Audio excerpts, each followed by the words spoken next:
How to sign in on Amazon Shopping on Android or iOS phone. First, open Amazon Shopping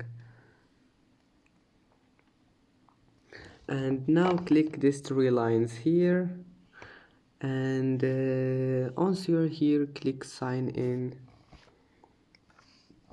and here you will find sign in. Just type your email and then type your password, and if you don't have an account here, just click create account and type here your first name and last name and then mobile number or email, and then create password and then continue, and that's it.